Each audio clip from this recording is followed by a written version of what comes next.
एक नए वीडियो के साथ आज हम लोग आए हैं और एक नया सब्जेक्ट है बोल सकते हैं obstetric and gynaecology ओबीजी fourth year में बीएससी में अगर बात करें तो जीएनएम में थर्ड ईयर में अगर बात करें तो इसमें से एक इंपॉर्टेंट टॉपिक या इंपॉर्टेंट क्वेश्चन जो बार बार क्वेश्चन में आता है फिजियोलॉजिकल चेंजेस ड्यूरिंग प्रेगनेंसी 2021 के क्वेश्चन पेपर में एमपीएमएस यूनिवर्सिटी में फर्स्ट क्वेश्चन यही बना था।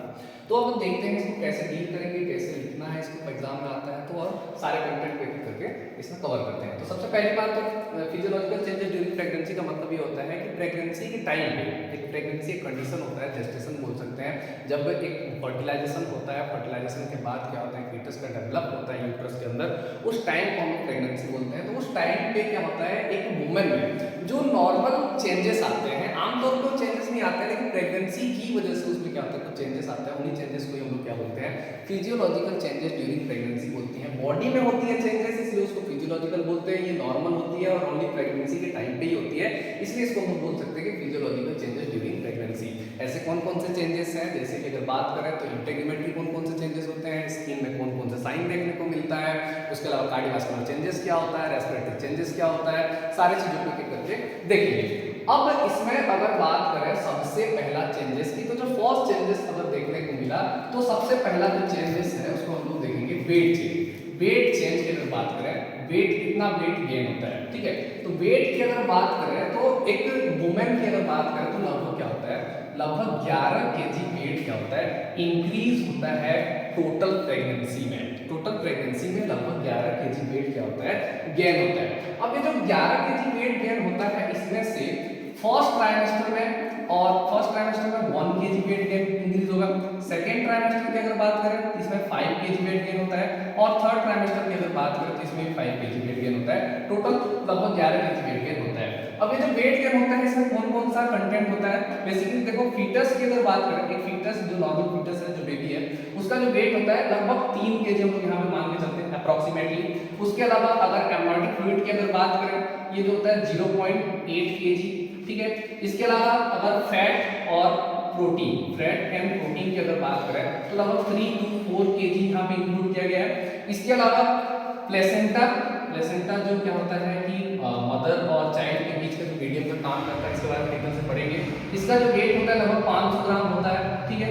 इसके अलावा और बॉडी फ्लूइड का जो होता है, बॉडी फ्लूइड की अगर बात करें तो लगभग 6 लीटर क्या होता है इंक्रीज होता है। तो ये जो टोटल हो गया लगभग प्रेगनेंसी के टाइम के जो पूरे 9 महीने का ड्यूरेशन होता है, इसमें एक वुमन में लगभग 11 केजी वेट क्या होता है गेन होता है। तो इस प्रकार से हम लोग देख सकते हैं पहला कंटेंट वेट है, वेट जो होता है गेन होता है, कितना होता है 11 केजी तक वेट गेन होता है और फर्स्ट ट्राइमेस्टर में 1 KG, second trimester 5 KG, third trimester में 5 केजी एंड ये जो होता है ये टोटल कंटेंट है, ये कौन कौन से गेन होते हैं। इसके अलावा सेकंड चेंजेस की अगर बात करें, सेकंड चेंजेस की अगर हम बात करें तो कार्डियोवास्कुलर चेंजेस देख लेते हैं, ठीक है। सीरियस कार्डियोवास्कुलर चेंजेस में कौन कौन से चेंजेस आते हैं, तो कार्डियोवास्कुलर चेंजेस में जब हम लोग देखते हैं चेंजेस में तो जो सबसे पहला चीज हम लोग को देखने को मिलता है ये होता है एनीमिया, ठीक है। तो एनीमिया क्या होता है, अब हम लोग को पता है कि जो एनीमिया होता है एक कंडीशन है, इस कंडीशन में क्या होता है जो ब्लड हीमोग्लोबिन लेवल मतलब कि जो हीमोग्लोबिन का लेवल होता है ब्लड में ये क्या होता है डिक्रीज हो जाता है, उस कंडीशन को लोग क्या बोलते हैं एनीमिया बोलते हैं।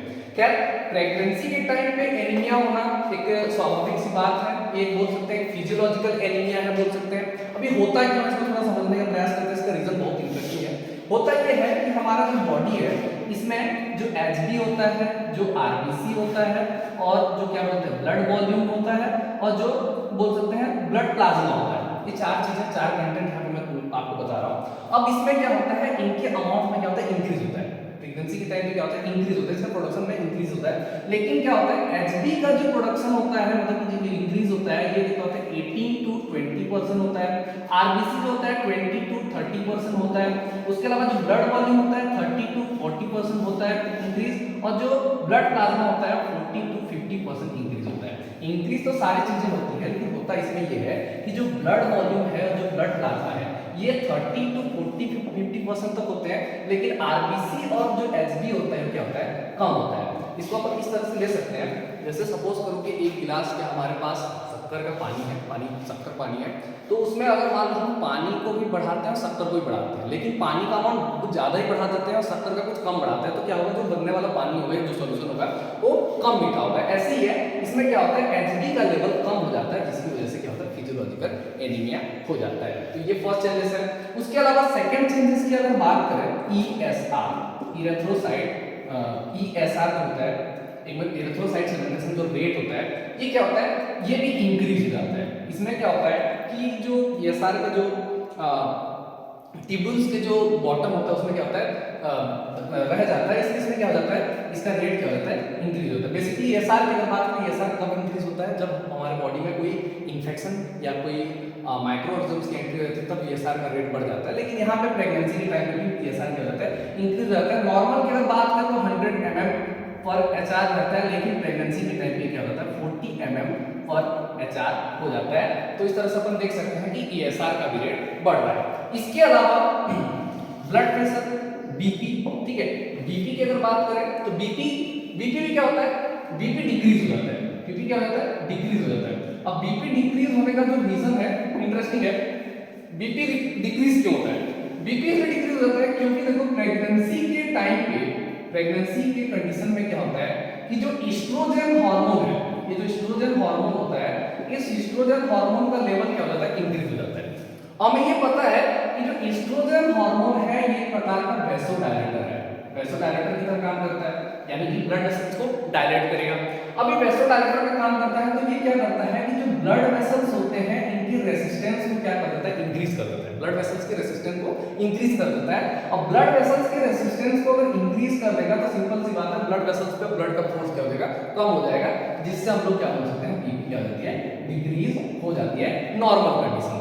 लेकिन कुछ बर्थ कॉम्प्लिकेशंस होते हैं, जैसे कि अपन देखेंगे आने वाले टाइम पे, उसके बारे में डील करेंगे जितने बर्थ कॉम्प्लिकेशंस होते हैं, जैसे कुछ हाइपरटेंसिव डिसऑर्डर्स होते हैं जो हो जाते हैं, लेकिन वो नॉर्मल नहीं है। फिजियोलॉजिकल नॉर्मल चेंजेस की अगर बात करें तो ब्लड प्रेशर क्या हो जाता है, डिक्रीज हो जाता है। इसके अलावा और कुछ हो सकता है, तो स्ट्रोक वॉल्यूम जो होता है, ठीक है, स्ट्रोक वॉल्यूम की अगर बात करें तो स्ट्रोक वॉल्यूम भी क्या हो जाता है, इंक्रीज हो जाता है। तो ये है वेट चेंजेस। वेट चेंजेस में क्या होता है, लगभग 11 kg इंक्रीज हो रहा था, इसमें यहाँ मैंने बताया फर्स्ट ट्राइमेस्टर में 1 kg, सेकंड ट्राइमेस्टर में 5 kg, थर्ड ट्राइमेस्टर में 5 kg। उसके अलावा सीपीएस देखा, कार्डियोवास्कुलर चेंजेस की अगर बात करें तो फिजियोलॉजिकल एनीमिया होता है। फिजियोलॉजिकल एनीमिया क्यों होता है, क्योंकि आरबीसी और एचबी का जो इंक्रीमेंट होता है as compared to blood volume और ब्लड प्लाज्मा कम होता है, इसलिए फिजियोलॉजिकल एनीमिया होता है। स्ट्रोक वॉल्यूम भी बढ़ जाता है और ब्लड प्रेशर आमतौर पे क्या होता है, कम हो जाता है। तो ये है कार्डियोवास्कुलर चेंजेस और वेट चेंजेस। नेक्स्ट हम लोग देखते हैं रेस्पिरेटरी चेंजेस।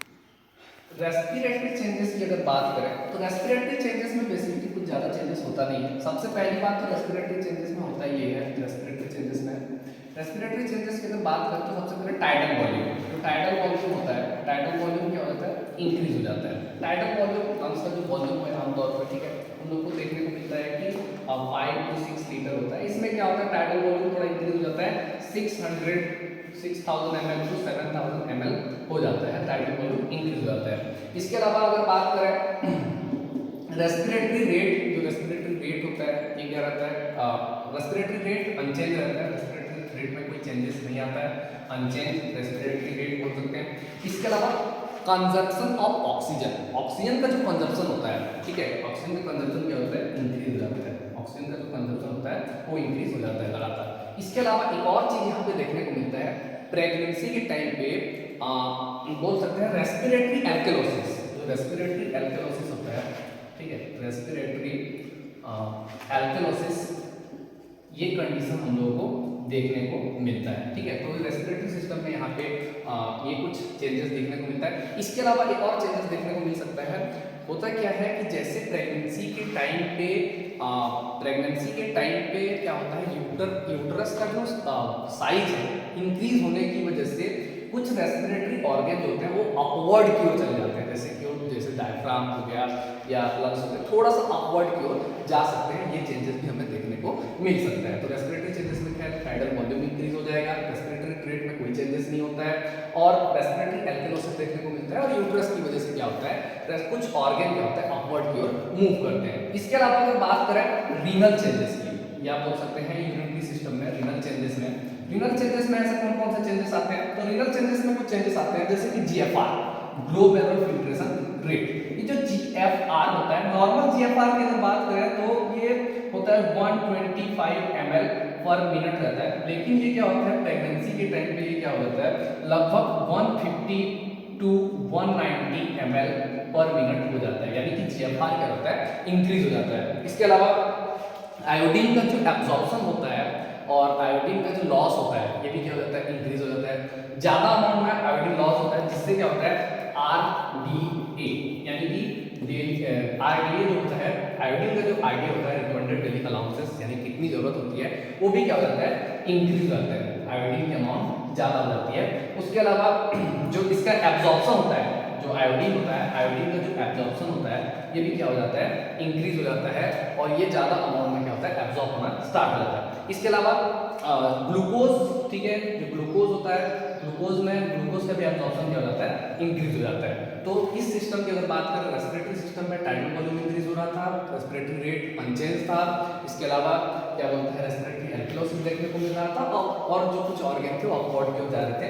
इसमें GFR क्या हो रहा है, इंक्रीज हो रहा है, और आयोडीन का एब्जॉर्प्शन क्या हो रहा है, ज्यादा हो रहा है, और उसका लॉस भी क्या होता है, ज्यादा होता है। इसके अलावा नेक्स्ट हम लोग एक एक करके देखते जाएंगे।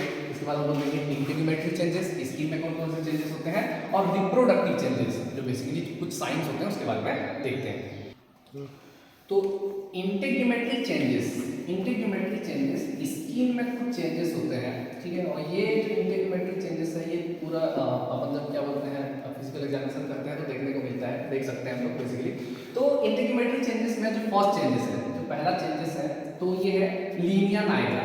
लीनिया नाइग्रा, लीनिया जो नाइग्रा है, ये है, नाम से पता चलता है। इसमें होता क्या है कि जो एब्डोमेन है, उसमें क्या होता है, जो जाइफॉइड प्रोसेस होता है, जो जाइफॉइड प्रोसेस होता है, जाइफॉइड प्रोसेस से लेकर के सिम्फेसिस प्यूबिस तक एक डार्क ब्राउन कलर का एक लाइन हम लोग को शो, मतलब दिखने लगता है, वहाँ पे अपीयर होता है। उस लाइन को हम लोग क्या बोलते हैं, लीनिया नाइग्रा बोलते हैं।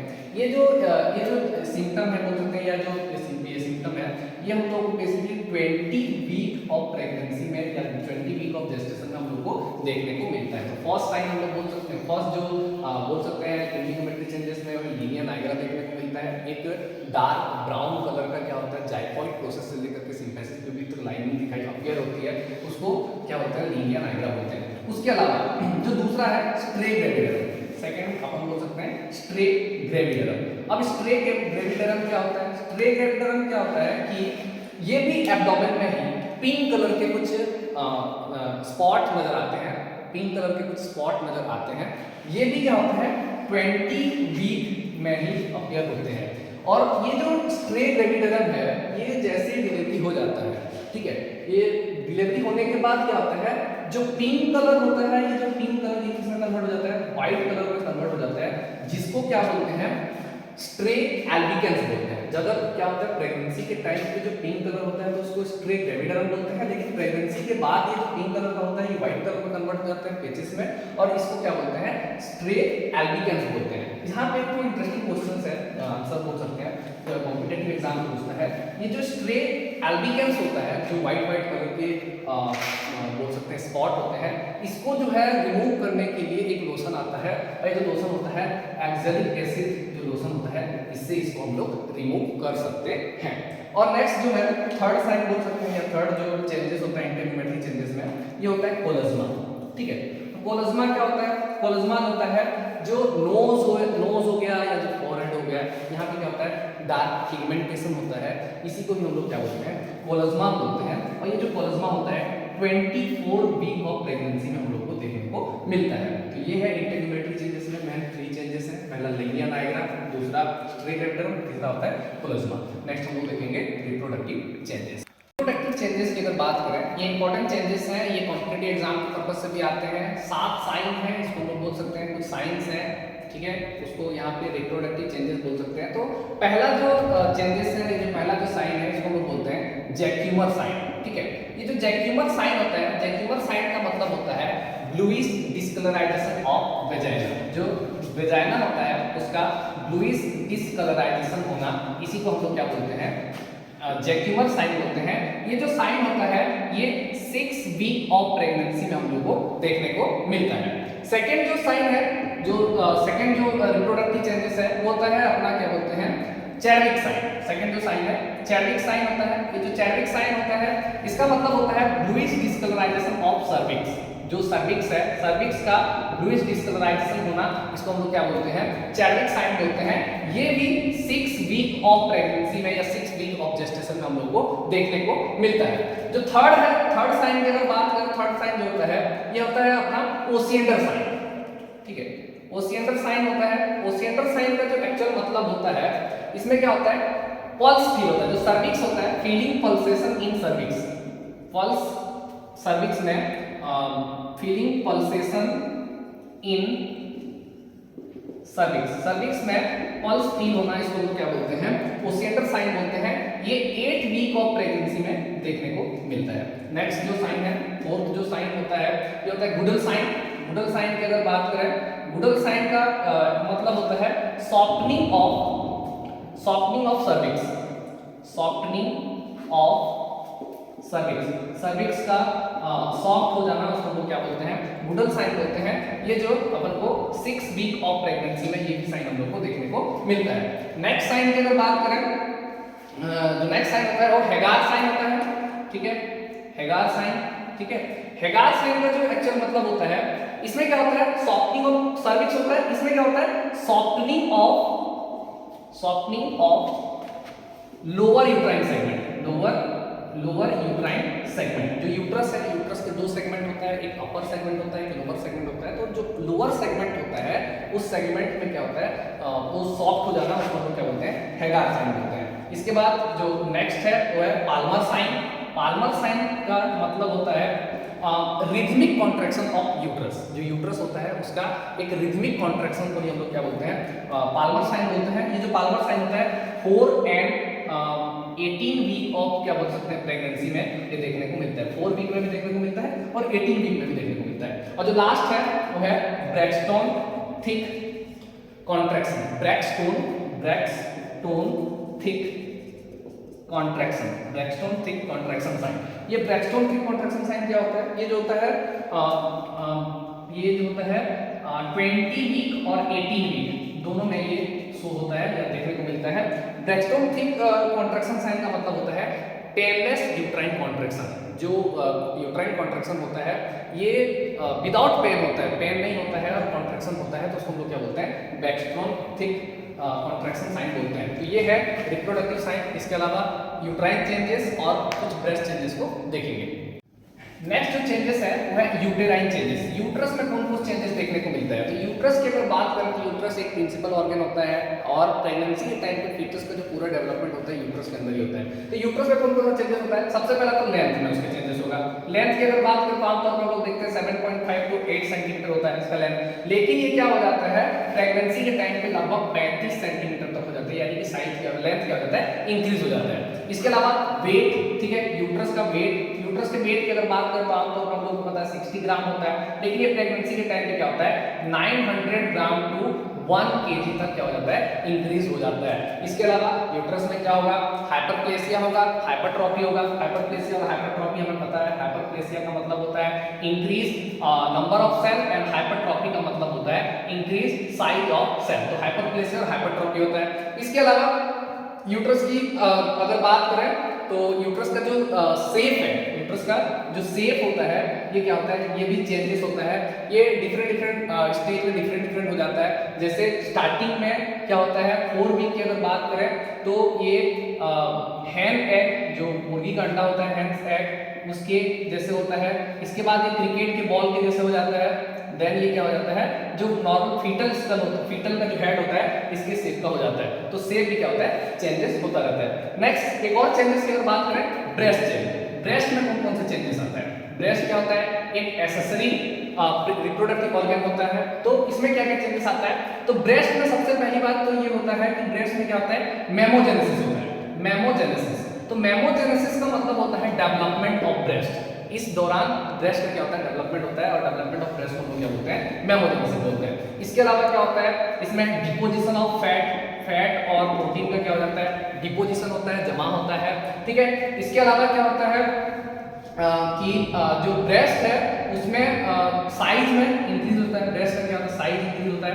इसके अलावा development of primary and secondary areola. जो एरेोला होता है, एरेोला एक पार्ट मतलब एक एरिया होता है जो निपल्स के ठीक जस्ट बिहाइंड रहता है, तो इसमें प्राइमरी और सेकेंडरी एरोला का क्या होता है, डेवलपमेंट होता है। तो ये है ब्रेस्ट चेंजेस, मेमोजेनेसिस होता है, मेमोजेनेसिस का मतलब होता है development of breast, deposition of fat and protein, इसके अलावा साइज का डेवलपमेंट होता है, और प्राइमरी और सेकेंडरी एरोला का क्या होता है, डेवलपमेंट होता है। तो ये है चेंजेस ड्यूरिंग प्रेगनेंसी, या बोल सकते हैं physiological changes during pregnancy. Pregnancy के टाइम पे बॉडी पे कौन कौन से नॉर्मल चेंजेस होते हैं। तो स्टार्टिंग में हम लोगों ने सबसे पहला देखा कि क्या होता है, वेट गेन होता है, लगभग 11 किलो तक वेट गेन होता है। इसके अलावा क्या होता है, रेस्पिरेटरी चेंजेस में रेस्पिरेटरी एल्बिनोसिस देखने को मिलता है। कार्डियोवास्कुलर चेंजेस में क्या होता है, ब्लड प्रेशर हम लोगों को कम हो जाता है, फिजियोलॉजिकल एनीमिया देखने को मिलता है। उसके बाद हम लोगों ने रिप्रोडक्टिव चेंजेस में 7 साइन देखे। जेकिमर साइन क्या होता है, गुडल साइन क्या होता है, ओसेंडर साइन क्या होता है, चेडविक साइन क्या होता है, पाल्मर साइन क्या होता है, हेगार साइन क्या होता है, ब्रेक्टन हिक्स साइन क्या होता है। इसके अलावा इंटीग्रेटरी चेंजेस में हम लोगों ने देखा लीनियर नाइग्रा क्या होता है, और स्ट्रे ग्रेविडरम क्या होता है, और कोलेस्मा क्या होता है, ये हम लोगों ने देखा। इसके अलावा ब्रेस्ट चेंजेस देखा और यूट्राइन चेंजेस देखा। तो इतने चेंजेस हम लोग एग्जाम में लिख सकते हैं, कवर कर सकते हैं और अच्छा मार्क्स गेन कर सकते हैं। तो बने रहिए इसी तरह, और नेक्स्ट टॉपिक भी हम लोग लेके आएंगे ओबीजी से रिलेटेड भी, और डिफरेंट सब्जेक्ट से रिलेटेड भी वीडियोस अपलोड करते जाएंगे। थैंक यू, धन्यवाद।